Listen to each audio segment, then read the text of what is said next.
Welcome back, everyone, to another video. I have with me again Chris Awad, who is an ex-sergeant with the Fort Bragg Police Department in the county of Mendocino in Northern California. I just did a video with him yesterday, the first of three parts that I'm going to be doing with him. We discussed his termination from the Fort Bragg Police Department and, all the bias and things that were done along with that to show that it was unjustifiably done. So today we're going to be going over something different.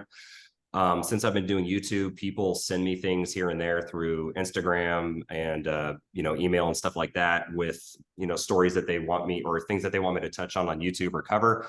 Some of it I address, some of it I don't. So I don't remember how long ago this was, but it's been some time. At least two different people affiliated with the City of Fort Bragg had reached out to me and notified me that the City of Fort Bragg was using funds illegally to pay for the salary of a Mendocino County Task Force agent.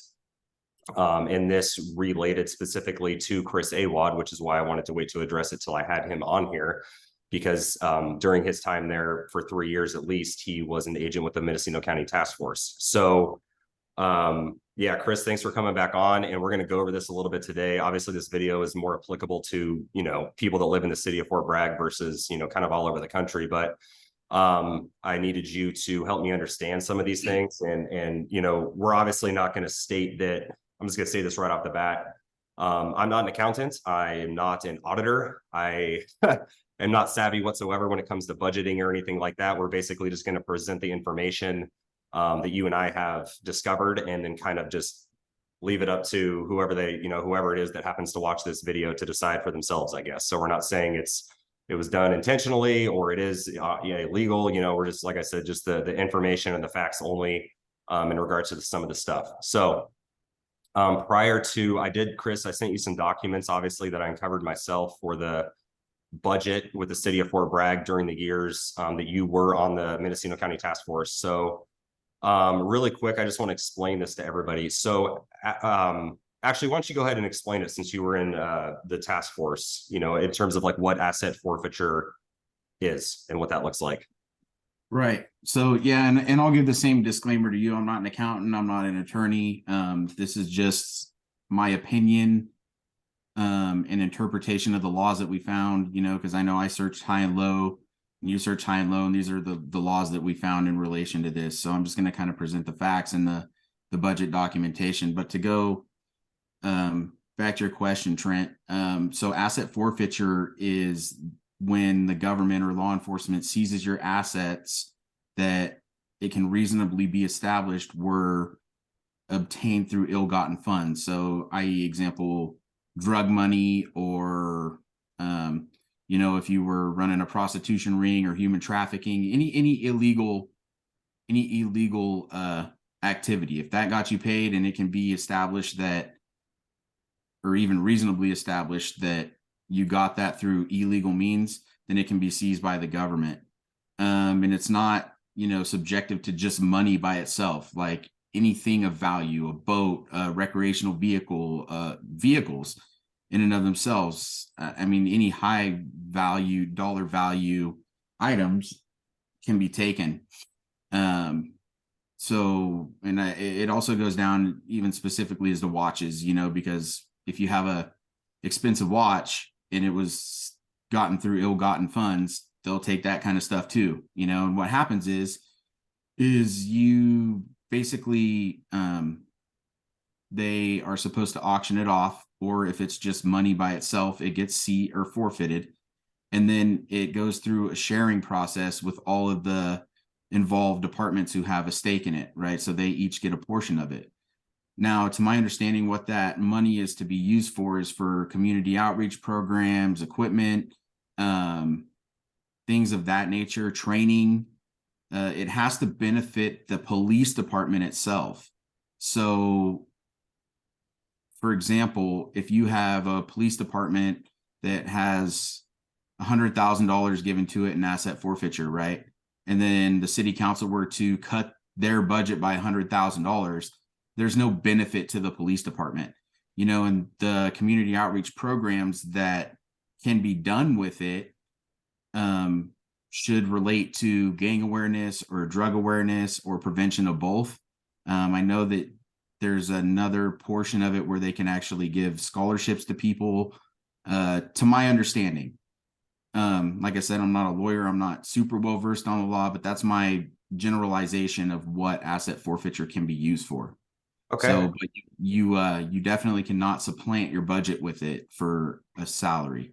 Right. So, and thank you for going over that really quick. So I'm just going to screen share with you prior to you going over the documentation that I sent you. Um, so let's do this really quick. So the health and safety code section, is 11489 HNS for anybody that happens to want to read it. So it's pretty lengthy, and it outlines exactly what Chris just stated, the things that it can be used for, drug diversion, other programs and stuff like that. There's a lot of things that it covers. However, it does not cover. But our main focus is going to be the salary aspect of that, right? Paying salaries for law enforcement officers using those assets, money, or property that gets sold off to, like you stated, supplant or use in lieu of the fund that already exists, right?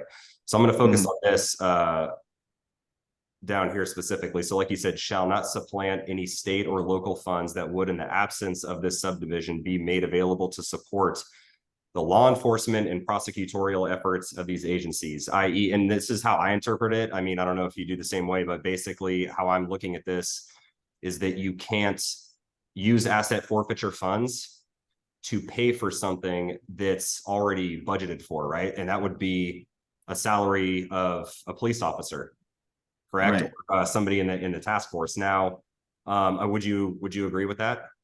Yeah, I mean, on its face, that's how I interpret it. Okay.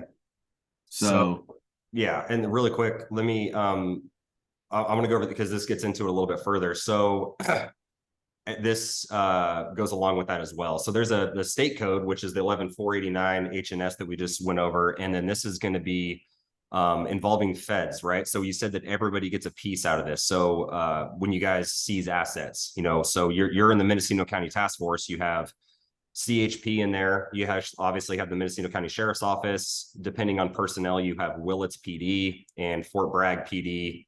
And I think that should be it. But so all of those agencies, like you stated, get a piece. However, the federal government also gets a piece, and this is how they do it. It's called equitable sharing. So that refers to a controversial practice within California, but it's like, everywhere. California asset forfeiture laws. It allows California police to avoid certain state forfeiture laws by handing the seized property over to federal agencies. So like I said, so local and state agencies, so like you and all the other agencies in the task force, your agencies get 80% of the proceeds, and then the feds keep the other 20%, right? right. So then that goes into this, and I pulled this up on the justice.gov website where it specifically stipulates the salary aspect of this.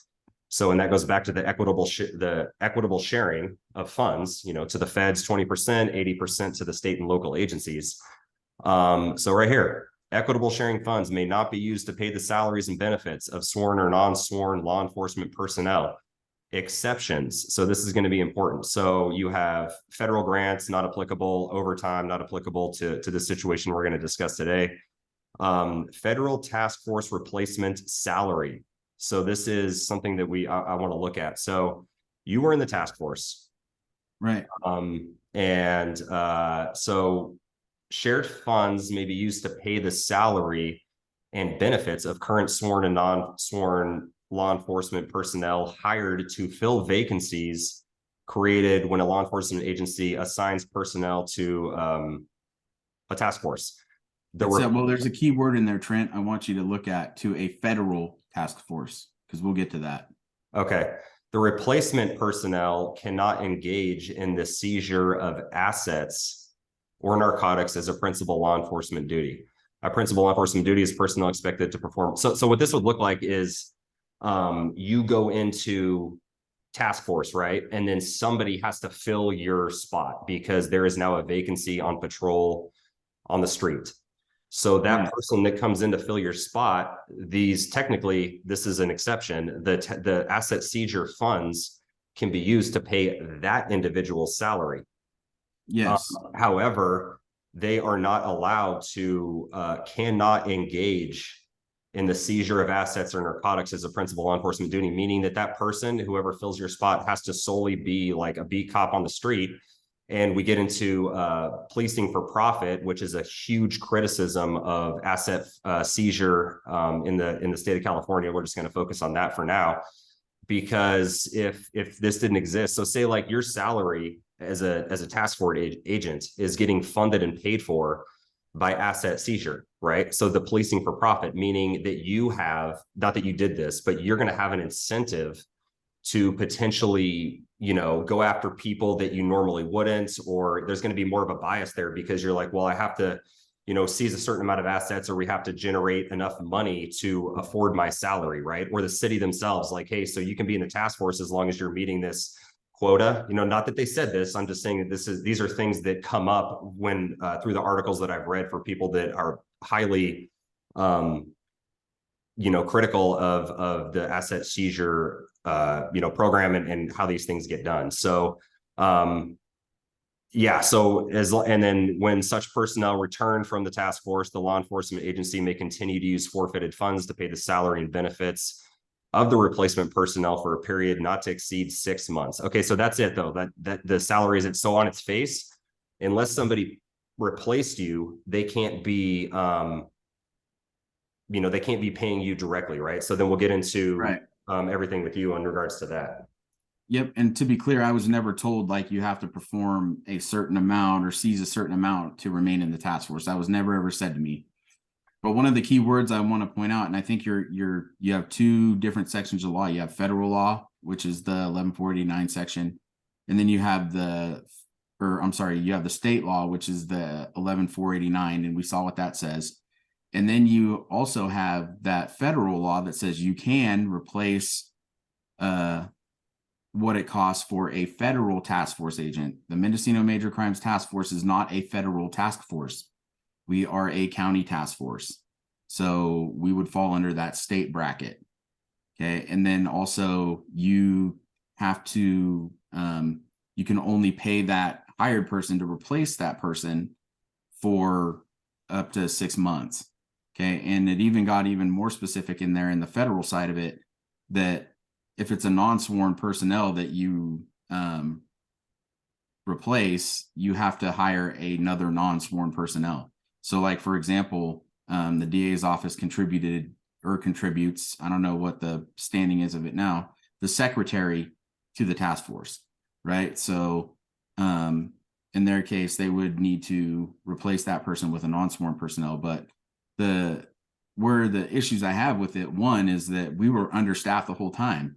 So when it comes down to it, it would have to be an overhire position that they had. But again, we were understaffed, meaning, and this is, again, is how I interpret it in relation to that federal law that you just brought up. The position would have to be a non-budgeted for position. So you would have to have all of your budgeted positions fulfilled and then say, okay, we're putting Chris in the task force. Now we have for an overhire, but that's federal. It's very specific in that Department of Justice document, federal task force. We are not a federal task force in Mendocino County. We're a county task force. So we would fall under the state realm. But really quick, I want to address that. So for those, what I did find is those that participate in the equitable sharing program, the federal law supersedes whatever the state law is going to be for that. So those guidelines are going to be applicable according to what I'm reading. I could be misinterpreting this entirely. The federal guidelines are going to apply to the state task force that you were in. Right. But again, the federal law would supersede, and it specifically says federal task force. Right. So we're never a federal task force. So yeah, I reviewed the documents that you sent me, and I even tried to find them myself on the city website. I was able to find them, and I'll tell you that it's there. It's just kind of hidden in plain sight. You have to go to the Finance and Admin Committee notes and look at the documents that were presented there. But for example, and I'm going to start referencing these documents now. Let me share my screen with you here. Okay, so I'm going to use the year 2015 to 2016, for example. Okay. There's more, but just for the purposes of time and simplicity. So you have to go down into the adopted budget. Okay. And you're going to find special revenue fund summary.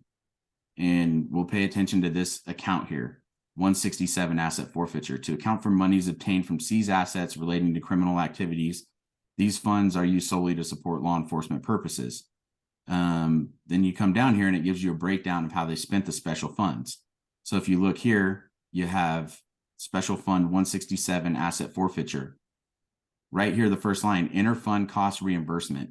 These are the past years, but they approved. So 60,000, 100,000, 100,000. And again, in this time, because of staffing, I mean, we were a part of it, but did we have an agent in there full time? I don't know. I know that the agent before me, he got pulled out for quite some time. And then I was the next one to come in. And I came in somewhere in this realm.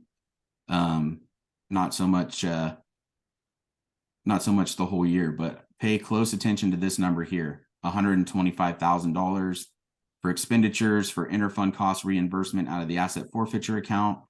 And you can see it's in the 15-16 adopted budget. This is right on the budget website. If you go back and you just pull up the approved budgets for the City of Fort Bragg on their website. So again, pay close attention to this number, 125,000. Now, if you go to the Finance and Admin Committee notes, you'll be able to bring up this document right here. And here you can see that number again, $125,000, task force officer funding, task force officer salary with benefits and overhead. You know, and all looking at that number, I never made that number. I know benefits and stuff come into account, but I believe Transparent California accounts for all that in their salary reporting, because that's all public record too. And I never made 125,000. My highest year, I believe, on Transparent California was like 118 or something. I'm not sure. But one thing I want to point out here is it says it right here in the document. So here you have an expenditure for fleet. Now, again, this is a completely justified purpose because it says unmet needs for fleet purchases not identified in the adopted budget. And you can see how it proceeds on, unmet needs not identified in the budget, right? Because you're not supposed to supplant your budget for anything that's already budgeted for with asset forfeiture funds. What do you not see here? You don't see unmet needs, okay? So that kind of vaguely indicates that this is a budgeted position, but we'll go a little further and we'll look at these documents. And this here is actually live on the City Fort Bragg website. That's where I'm getting that. I don't have that downloaded in my computer. So then we'll go to the next year and we'll see that again, task force officer funding and expenditures. And actually I want to go back and show a number and show how this fund has been depleted. So look at this balance here, 391,143.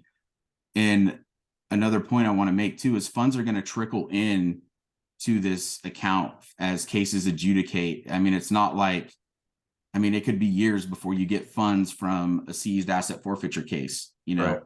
So they trickle in as they come. So even if you spend it, some more might come in next year. In the next year, you never know how much is going to trickle into that fund. But keep in mind, $391,000. And as we go over the course of this time, you know, which I think I go up to 4 years, it most definitely dwindles down, and I'll show you that too. So you have that, and then we'll go to the next year. Again, here you see this $125,000 number, task force officer salary with benefits and overhead. And then you see they got a contribution, and then they got some more in here. They got $100,000 more in revenue and interest, and you have that balance there. But see, it's kind of starting to go down. And again, task force officer salary, it doesn't say the unmet needs, and it keeps on going down here. Unmet needs, you know, right along the way. And then you end up with the balances in these accounts are kind of dwindling away. So you can see ending balance 274. So we're already over $100,000 down from the last year. Okay, then we'll go to the next year. This is 17-18. So you can see, again, task force officer funding, $89,007. task force officer salary with benefits and overhead. This expenditure is identified in the adopted budget. So it's actually saying on this document that this is that this funding here for task force officer funding, which would have been me, is identified in the adopted budget. Okay, so what it's indicating here, what it shows to me, in my opinion, is that they paid me my salary out of the general fund, which is budgeted for, and then they would reimburse themselves for my salary, which based on my interpretation of the law, I mean, maybe there's a loophole we don't know about, Trent, but I mean, I looked extensively and I don't see any legal statute that allows them to do this. But again, they might know something I don't. And then you can see we have zero discretionary funds. So fund balance, revenue and interest, it comes down, ending balance, zero discretionary funds. So between all of this, they've drained that community money, community outreach money, equipment money, stuff that's supposed to benefit the community and the police department. They've drained almost $400,000 out of it over the span of 3 fiscal years, you know, and that's concerning because again, that money should be used for community outreach stuff, equipment for the officers. Like you could see K9 officer funding, you know, that's a benefit for the community. They can use it for stuff like that. Which is also outlined in the Health and Safety Code 11489. Right. All those things are totally appropriate to be spending the asset forfeiture funds on. Yeah, and you could see here, like they actually differentiate in this document right here. So K9 officer funding, K9 officer salary, special K9 pay not identified in the adopted budget. So it's an unmet need that's not in the budget. They can certainly use money for that. K9 program expenses not identified in the adopted budget. And we'll keep going on, you know, here we'll go to 1819. And this goes back even further. I didn't really care to dig up the records any further than this. Well, so and really quick, you got out of the task force in 2018, correct? Yeah, somewhere in early 2018 or something, early mid 2018, I got out of the task force. So this should be reflected of that, your last time in there. Right. And the 15-16 one, I wasn't in the whole time. I think I came in the latter part of the year. So, and there was nobody, well, the last one, I think he had been out for a while. I'm not sure, but I know that there was a time because of staffing and I got pulled because of staffing. So that was more to the point though, like you got pulled out in 2018 because you guys were so short staffed, so they couldn't afford to have you in task force anymore, meaning that they didn't have somebody that was filling your spot per the the federal guidelines or whatever for being able to fund a salary for that position. So right. Yes. And I mean, also to make a point, we were short staffed pretty much the whole time that I was in the task force, you know, because of officers coming and going or getting hurt, you know, but a hurt officer still fills a budgeted position. Right. But at the same time, it would have to be an overhire position.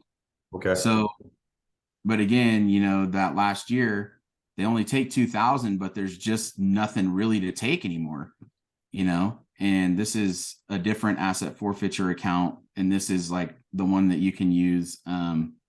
You can use it for expenditures and stuff like that. But this is the main like community outreach money portion of it. But here you have, again, task force officer salary with benefits and overhead. This expenditure is identified in the adopted budget. So it's telling you that right there, like, hey, this is in our budget and we're spending money on it anyways. Right. So anyways, that's as far as I went on that. But, you know, I mean, it's right there. It's hidden in plain sight. And you could see, you know, in the actual budget that goes up on the website, it puts that expenditure there, but it doesn't say what the funds exactly were used for. And you can see that it was, when you look at these this is from the asset forfeiture accounting documents, you can definitely see that they were using that amount of money to supplant the budget for the task force officer salary. Again, we're not a federal task force, so the Fed thing would not apply. And we are also, you know, also it's for a backfill position. So it would be reimbursement for overhire position would be the proper thing that should be there, but to the best of my recollection, I don't believe they had an overhire position that was filled during that time. And I certainly, know that the agent before me in those years where they're taking those, the higher numbers, the 15, 16, I know he was in and out because of staffing. So. Well, in the language that I discovered, not only on the federal document that I showed you, but just in general, from my understanding, the only way to, fill that position or to have that position, to have an officer's salary paid for, the language is like almost identical for state task force as well. So, but then again, like that with that equitable sharing program, it's like the two are mutually exclusive, or no, they're not mutually exclusive. Like the feds and the state are kind of under the same umbrella in regards to these laws. Like obviously you're going to have state law, you're going to have federal law, and the two don't always coincide, right? But right. Yeah, and like I said, I'm not an expert on any of this stuff. It's just like you said, we did, the research on it. I looked as far as I can go, and I don't know. I'm leaving it up for that was my interpretation of it as well. But I'm not saying one way or the other for 100% fact, right? So.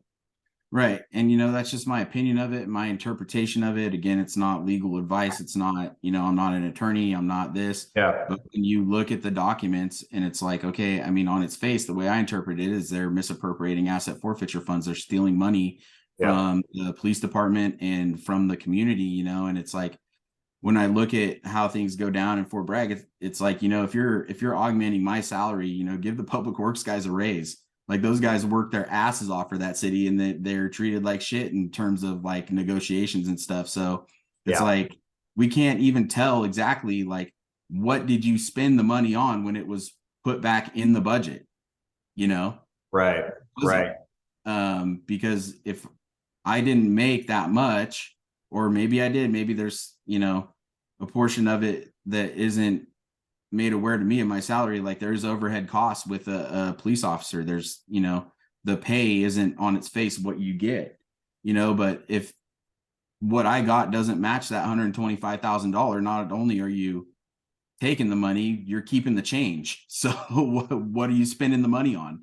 Right, exactly. And it's and like you said, there could be a loophole. We could easily, both of us, be proven, completely wrong in the situation, and that's totally fine. It's just like I said, I got asked to do it, and I know that there's been others that have told you this in the past as well, that the city was illegally utilizing funds in a manner that they shouldn't have, right? So all we do is get presented with the information and interpret it to the best of our ability. Again, this is a giant question mark still at the end of the day for us. But the budget is a very interesting thing, because not only in the city of Fort Bragg, but down in Ukiah for the county, like they face similar issues. I know that with Matt Kendall, when he was suing the board of supervisors to not allow them access to his budget because there was a massive issue with his overtime, right, and what he was spending, and he liked to assert his authority and show that I don't have to do what you say. It's kind of like a little kid game back and forth with that, and he was spending thousands of dollars. I think it was over $100,000 on attorney fees just to sue them. Yeah, that's a great use of county funds, right? But my point is, like with the budget there, the new auditor still hasn't provided an updated budget, and it's been over a year with zero reason or excuse as to why she has not done that, right? So I'm just saying, like, the budget is interesting, and it's not just solely focused on the city of Fort Bragg. Like, I know that Willits has had its issues too, and Ukiah, and it's kind of like one of those things where there's been a lot of rumors and speculation, and like people questioning what these funds are actually getting spent on at the end of the day, due to the insane lack of documentation or people being forthcoming with the information, especially in terms of, like I just stated, the auditor in Ukiah being over a year behind on presenting what that budget actually is, right? So and I'll say, like, if I was still a Fort Bragg community member, I would have some serious questions about, like, what are you doing with community outreach money that's supposed to be coming from the asset forfeiture fund? And, You know, Right. if I was I don't even know who governs them on this, but it's right there in plain sight. It's just kind of hidden. You just got to kind of go down the rabbit hole a little bit and you can find the information that I found. But like I said, man, I had to, you sent me the documents and I wanted to verify them on the city website, and I did. And they're under the finance and admin committee Yeah. meeting notes, you know, and you have to put in each fiscal year that you want to look at in the search bar, and it'll show you. You got to click on the actual meeting notes to see these documents, but they're there. You know, it's just like I said, it's hidden in plain sight, because when you look at the budget on its face, okay, well, there's a $125,000 expenditure from the asset forfeiture fund, but what was it for? That's what they don't tell you on the budget documents that, you know, they post right up there for everyone to easily find.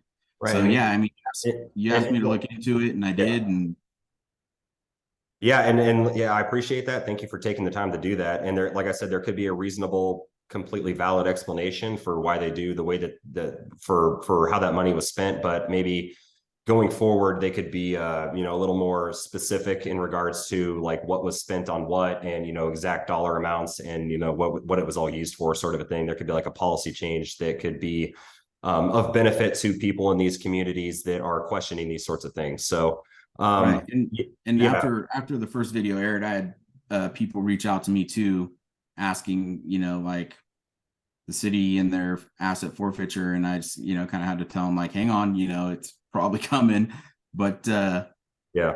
you know, this is part two, you know, and this is what you wanted me to look into, and so I looked into it again. Not, it's just my opinion of what it Yeah. is. It's not, Me there's no too. I facts mean, behind it. And like I said, I researched the law high and low like you, and that's all we could find. So on its right. face, it looks illegal to me. So I agree from my interpretation, in my opinion only, and it could be wrong. And I will happily, you know, accept that fact if I am. I'm just saying I agree with you. Like from my interpretation and what I saw and read, they were illegally utilizing those funds in a manner that they shouldn't have. Right. So yeah, and it goes back further too. You know, it goes back further. I yeah. just only go back a certain point. If someone really wanted to dig, they could probably find a lot more. But my simple ass, that's on its face, that's what it is, you know. Yeah. So So we'll cut it off here because we're, you know, out of time anyway. So yeah, so thank you for that. Thank you for looking into that. And then tomorrow I'll likely we'll be uploading the video on you with in regards to you know, after your termination with the Fort Bragg Police Department, where the feds, Homeland Security, and the FBI did a search warrant on your personal residence for what everyone is believing to be, or not everyone, but the people that contact me about, you know, you specifically, you know, believes to be a huge, you know, firearm manufacturing deal going on inside your house with silencers and grenades and tanks and all kinds of crazy shit. So we'll go yeah, over that stuff, and we're also going to address some of these comments as well that I've been getting, you know, on the first video that I did yesterday with you, and then some other things as well that we need to address for your termination, also that, you know, some additional things that came up with that. So yeah, right. so thank you again, and then yeah, we'll get it going in the next one. Yep, sounds good, Trent. We'll talk to you soon. Thank you. All right.